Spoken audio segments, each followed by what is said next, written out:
কি হবে C/80CN6 potassium আর এটা হলো আমাদের K2S এটা হবে আমাদের আছে গাঢ়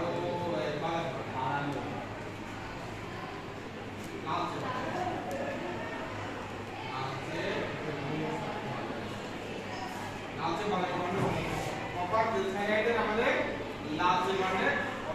এখন আমরা কিভাবে করি তো স্যার আমাদের দ্রবণ তৈরি করে দিয়েছেন এটা হচ্ছে তুলতে তোমরা বাস্তবে তো তুলতে দেখছো না এই হচ্ছে আমাদের তুলতে বাইরে দেখো দেখো এর ভিতরে গায়ে লেখা আছে এর ভিতরে এই আছে ভিতরে গায়ে আমাদের নীল কালার এই মাথায় পাওয়া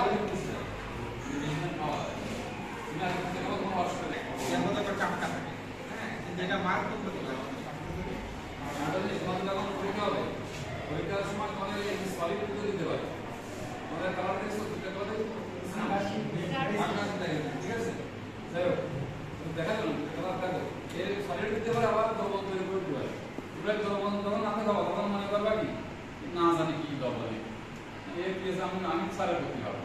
কিন্তু ওই যখন দ্রবণ তৈরি করে তখন বোঝা না জায়গা কি দিতে ফিরাস দ্রবণ তৈরি করতে পারে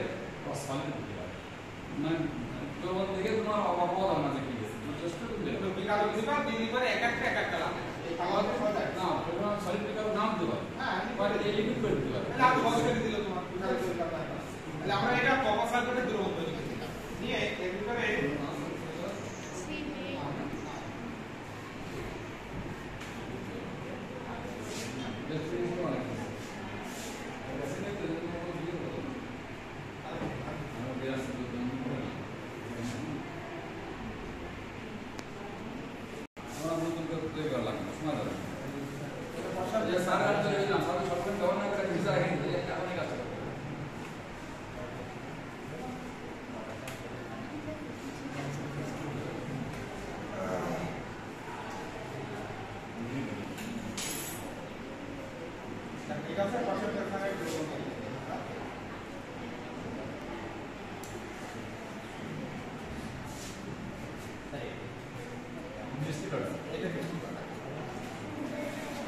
নাম কি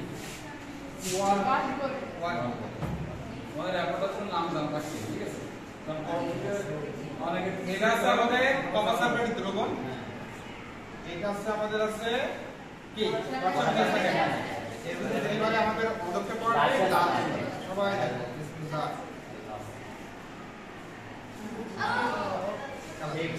একদম লালচে বাদামি না আমরা এটা হচ্ছে বইতে পড়েছি লালচে বাদামি কিন্তু আজকে তোমরা বাস্তবে দেখলে এটা লালচে বাদামি একদম লালচে ওই বাদামের বীজের উপর যে কালার হয় এবং কিছু বাদাম আছে একটা হালকা সাদা আবার দেখবে লালচে টাইপের মনে রাখার জন্য আর কি এইটা সেই লালচে বাদামি যখন আমরা বুঝতে পারলাম এই যৌগটা একটা কি সেটা ক্লিয়ার